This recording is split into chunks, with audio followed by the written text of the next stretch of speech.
Ang ganda-ganda mo naman ngayon, Faye, ah. Puri sa kanya ng kanyang kapitbahay na si Aling Celine. Aba, Aling Celine. Ba't si Faye lang ang napansin nyo? Ang ganda ko din naman kaya, ha? Singit ni Cheska. Sus, nambobola ka na naman, Aling Celine. Sagot na lamang ni Faye kay Aling Celine.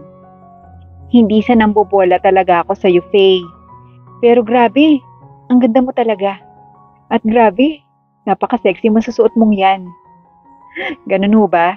Maraming salamat ho, Aling Celine. Saan bang punta nyo?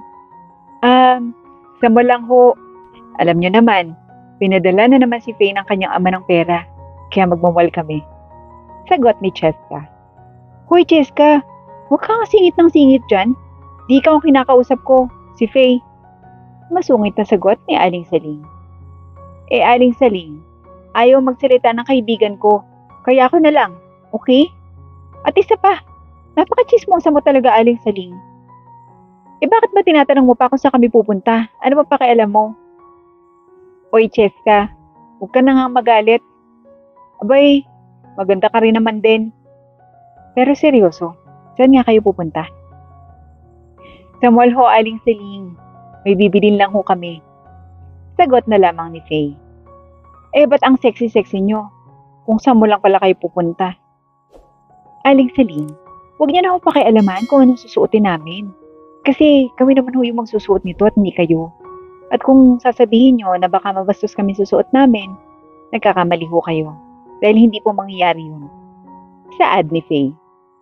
Tara na nga, friend. Baka may ikalat na naman kababalaghan tong si Aling Celine. Mataray na saad ni Cheska. Habang napairap na lamang si Aling Celine. Si Aling Celine kasi ay isa sa marites sa kanilang bayan. Kung kaya't iniiwasan nila Faye ito. Subalit ngayon ay nakatagpo nila ito sa daan. Mabuti na lang at nakagawa na sila ng paraan para makaalis na. Alam mo, friend, baka may issue na naman tayong dalawa dito. Nakita kasi tayo ni Aling Celine. Panimula ni Cheska. Hayaan mo na nga yun, friend. Ang importante, hindi naman yun totoo. At isa pa, yung bibig mo ha, pakisara. Buti hindi ka nadulas para malaman nila kung saan talaga tayo pupunta. Sisi, alam ko naman yun, no? Nairita lang ako kay Aling Celine. Kasi, parehas naman tayong maganda, no? Pero ikaw lang napansin. Well, sabagay, maganda ka naman kasi talaga eh. Sis, hindi mo na ako kailangang bulahin. Pero sorry ka lang talaga ngayon. Maglalakad tayo. Dahil wala pa akong pera. At kukuha pa lang tayo ng sustento mula sa mama ko. Okay? Ano? Nahihibang ka ba, Faye? Ang layo-layo kayo ng coffee shop na pinagtatrabahuhan ng mama mo. At isa pa, pag naglakad tayo, makakadaan tayo dun sa isang construction site. Ang dami-dami pa namang mga kargador dun, Kadiri. Ha? Bakit? Anong meron sa construction site at mga kargador? Nagtataka ang tanong ni Faye. Naku, nakakadiri, Faye. Kaya kung ako sa'yo, sasakay na lang tayo. Alam ko namang may pera ka dyan eh. Ay naku, ang kulit mo talaga. Wala nga akong pera, Cheska, mamaya pa. Faye naman eh. Sana sinabi mo sa akin kagad para nakapangutang muna ako sa pinsan ko. Sus, ang arte-arte mo naman. Tara na. Hayaan mo na yung mga kargador na yan. Hindi naman siguro tayo sasaktan, di ba? Tanong ni Faye. Well, hindi naman. Kaso nga lang nakakapwisit eh. Sus, huwag mo na lang silang isipin, okay? Tara na. Suwestyon na lamang ni Faye at agad na silang naglakad na dalawa. Habang sa kabilang dako naman, ay nagtatrabaho bilang kargador si Jericho upang maranasan ang buhay ng mga kargador. Gusto niya lang kasing maging kargador upang kahit papano ay may experience din siya. Lumaki siya sa isang mayamang pamilya at kahit may hinahawakan na siyang negosyo, ay napagpasyahan niyang maging kargador para maranasan kung paano maging isa. Sa kabila nito, siya ay nabibilang sa mga binatang mayamang negosyante. Uy, paring Jericho, kung sinuswerte ka nga naman. Saan ng kanyang katrabaho nang may tinitingnan itong dalawang babae sa malayo? Anong swerte dyan? Nagtatakang tanong naman ni Jericho. Aba, chance mo na to, Jericho. Di mo ba nakikita yung dalawang magagandang dilag oh? Ito ng pagkakataon mo. Magkakanobya ka na talaga. At, aba, sino Cheska at Faye pa talaga? Ha? Sino yan sila? Tanong ulit ni Jericho. At nang lumingon siya, ay biglang tumigil ang mundo niya dahil sa napakaganda talaga ni Faye. At parang na-love at first sight siya. Sino nga ulit sila, kuya? Kita mo na. Natulala ka yata. Sina Faye yan at Cheska. Mga magagandang dilag sa malapit na bayan. Teka, tatawagin ko ha. Saad ng kanyang katrabaho, habang si Cheska naman ay hindi maipinta ang mukha. Sabi ko naman talaga sa iyo, friend eh. Mali itong naging desisyon natin na maglakad. Bulong ni Cheska nang makitang tinitingnan sila ng mga kalalakihan. Sus, hayaan mo lang sila yan. Huwag mo na lang pansinin. Malapit na naman tayong makalampas eh. At wala naman talaga silang ginawang masama. Kahit na. Bulong muli ni Cheska at nagulat na lamang sila nang tawagin sila. Cheska! Faye! Teka lang! Tawag ng isang boses na pamilyar sa kanilang dalawa. Kuya Amor? Sabay na sagot ni na Faye at Cheska. Buti naman hindi pa kayo nakakalayo. May gusto sana akong ipakilala sa inyo. Sino naman yan, kuya? Kasamahan ko sa trabaho. Teka nga, ano bang trabaho mo dito, Kuya Amor? Labor o kargador? Tanong ni Faye. Labor ako dito, pero may papakilala ako sa iyo na kaibigan ko. Sino? Pakibilisan na lang, kuya, kasi may pupuntahan pa kami ni Cheska eh. True! At baka useless lang yan, kuya ha? Make sure na matutuwa kami dyan. Dagdag pa ni Cheska. Grabe naman kayo, taray niyo talaga. Teka lang ha, tatawagin ko muna. Jericho, halika na dito. Nagmamadali pala sina Faye at Cheska. Tawag ni Amor kay Jericho, kung kaya't agad na lumapit ito. Hey, ako nga pala si Jericho. Pakilala niyo. Hello, anong kailangan mo? Sabi kasi ni Kuya Amor na single ka daw, Faye. So bakit? Naku, Faye, friend. Parang alam ko na kung saan patutungo yung usapang to. Alam mo, bet na bet ko kasi gwapo. Pero tanungin mo muna kung anong trabaho, friend. Huwag yung puro arte lang. Bulong na naman ni Cheska. Kasi pareho naman tayong single eh. Kung pwede sana akong manligaw. Manligaw agad? Grabe naman, ngayon pa nga lang tayo nagkakilala eh. Ayoko na kasing sayangan pa yung panahon. Tsaka baka maunahan pa ako. Hirit pa ni Jericho. Ang corny mo naman. Ano nga palang ginagawa mo dito? Tanong ni Faye. Dito ako nagtatrabaho, Faye. Teka nga lang, dito ka talaga nagtatrabaho? Bakit hindi kita nakikita dito? Singit ni Cheska. Ano ka ba, Cheska? Huwag kang sumingit dyan. Kitang ako yung kinakausap ng tao. Saway ni Faye. Nako, okay lang. By the way, ano nga palang trabaho mo dito? Foreman o timekeeper? Tanong ni Faye. Ay, pasensya ka na. Wala sa dalawang sinabi mo eh. Ano palang trabaho mo dito? Isa akong kargador dito. Proud na saad ni Jericho na siyang naging dahilan upang umatras ng konti si Faye. Kargador? Nagpapatawa ka ba? Hindi kargador talaga ako dito. What I mean is, nagpapatawa ka ba na gusto mo akong ligawan? Sarkastikong tanong ni Faye. Oo nga, Diyos ko. Akala ko pa naman foreman ka dito. Sayang naman ang pogi-pogi mo. Diyos ko, ano naman ang maibibigay mong regalo sa kaibigan ko? Kargador ka lang pala. Natatawang saad ni Cheska. Ano namang masama kung kargador ako? At least, seryoso ako. Alam mo, Jericho, humanap ka nilang ng ibang babae.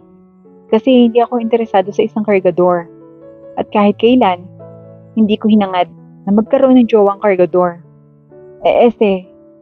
Magpapaligaw sa kargador na katulad mo. Kasi alam mo, yung mga iba nga mayayaman pero rejected eh. Ikaw pa. Diyos ko, hindi kayo bagay. Sus, kargador na nga lang yung trabahong kaya mo. Kaya, sorry, pero hindi ka pasok sa standards ni Faye. Baka merong ibang babaeng mga cargador na katulad mo. Pwede kayo. Natatawang saad ni Cheska at nagtawanan pa sila ni Faye. Grabe naman kayo. Aanin niyo naman yung mayaman kung hindi naman kayo mahal, di ba? Bahala na. Basta maraming pera. Kuya Amor, sabihan mo tong kaibigan mo na ang taas-taas ng pangarap niya at gusto niyang manligaw kay Faye. Hindi muna tingnan yung sarili niya. Alis na kami. Oo, sige. Kayong bahala. Pero, wag niyo namang husgahan kagad ang tao, Cheska. Ay nako, hindi mo talaga kami maintindihan, Kuya Amor. Dahil lalaki ka at babae kami. Pero nagpapasalamat pa rin kami kay Jericho. Kahit paano yung napatawan niya kami ni Cheska. Natatawang saad ni Faye at agad na silang umalis. Habang si Jericho ay nasa isang sulok at nakayuko na lamang sa sobrang hiya. Naku, pasensya ka na talaga, Jericho. Akala ko kasi hindi maarte yung mga batang yan. Mababait naman mo noon eh. Naku, okay lang ako, Kuya Amor. First time ko lang kasing ma-reject na isang babae. Pero kung isipin mo, may punto naman sila. Sino ba naman ang isang papatol sa isang cargador na walang future, di ba? Naku, Jericho, huwag mo na yung isipin. Huwag kang mag-alala. Maghintay ka na lang dahil alam kong may bibigay ang Panginoon sa'yo na mas higit pa. Lahat tayo ay may mga partner na nakalaan para sa atin. Pero pasensya ka na talaga kanina ha. Sana pala hindi na lang kita pinakilala sa kanila. Malungkot na saad ni Amor. Tinapik na lamang siya ni Jericho. Lumipas ang ilang taon at buwan, simula nang magkatagpo ang landas ni na Faye at Jericho. Isang araw, ay napagpasyahan ni na Faye at Cheska na mag-apply sa isang grocery store bilang sales lady. Sigurado na ba tayo na mag-a-apply tayo dito, Cheska? Aba, oo naman. At isa pa, nahihiya ka ba? Hindi ah. Depensa ni Faye. We, hay nako. Okay, fine. Oo, nahihiya ako eh. Dahil Diyos ko, nag-apply tayo bilang sales lady. At hindi bagay sa itsura ko ah. Sana model na lang yung apply natin. Ay, ang taas naman ng standards mo, te. Sales lady na lang tayo. At kapag nakapag-ipon-ipon na tayo, pwede na tayong lumuwas ng Maynila. Doon marami na tayong racket na makukuha. Okay? Sa ngayon, pagtiyagaan na lang muna natin to. Okay ba? Sige na nga. Pero sabay tayong haharap sa may-ari ha. Oo nga, Faye. Diyos ko, natatakot ka pa ba ngayon? Ihanda mo na lang yung karisma mo. Dahil sure na pasok tayo dito. Gamitin mo yung kamandag ng ganda mo. Sana nga lang, Cheska, nadadala sa ganda yung may-ari dito. Madadala talaga yun. Bali-balita ko nga, binata daw yung may-ari. At may chance pa na baka magkaasawahan kayo. Biro pa ni Cheska. Ay nako, Cheska. Tanungin mo na nga lang yung guard. Para naman makalis na tayo. Baka may makakita pa sa atin dito. Question ni Faye, kaya't agad naman silang lumapit sa guard. Excuse me kuya. Nandyan po ba yung may-ari? Yes po ma'am. Bakit? Ano pong kailangan nyo? Mag-a-apply ho sana kaming sales lady eh. Ay, sige po ma'am. Pasok lang po kayo dyan. Doon sa may gilid po. May maliit na pinto. Office po yan ni sir. Ay, sige salamat. Saad ni na Faye at Cheska at agad na kumatok. Come. Utos ng boses, kaya't agad naman silang pumasok. Pagpasok nila, ay gulat na gulat sila sa kanilang nakita. Hindi sila agad nakapagsalita at napataas na lamang din ang tingin ni Jericho sa mga pumasok. Oh, hi! What a small world! Nagkita ulit tayong muli. After a few months. Nakangiting saad ni Jericho. Diba, ikaw yung cargador noon? Anong ikaw yung may-ari ng grocery nito ngayon? Miss Faye, noon pa man mayaman na ako. Nung nakilala niyo ako bilang cargador, gusto ko lang kasing maranasan yung trabaho na yun. Kaya nga lang, hindi naging maganda yung experience ko eh, kaya tinigilan ko na lang. Ano nga pa nang pinunta niyo dito? Mag-a-apply ba kayo? Ala, sorry pero hindi ko kayo tatanggapin Dahil sa hindi bagay yung mga ugali niyo sa grocery ko at maging sa ibang mga trabaho pa dito. Wala kayong respeto at matapobre pa. Kaya makabubuting umalis na lang kayo. Malamig na sa Adi Jericho. Kaya't agad na lamang umulis sina Faye. Oh my gosh, Faye. Diyos ko, akala ko nasa Wattpad lang yung mga ganun. Nangyayari pala talaga sa totoong buhay. Oo nga, Cheska. Diyos ko, kung makibabalik ko lang sana yung panahon, sana pumayag na lamang ako magpaligaw nun. Paano na tayo ngayon? Ay naku, malungkot na sa ni Faye.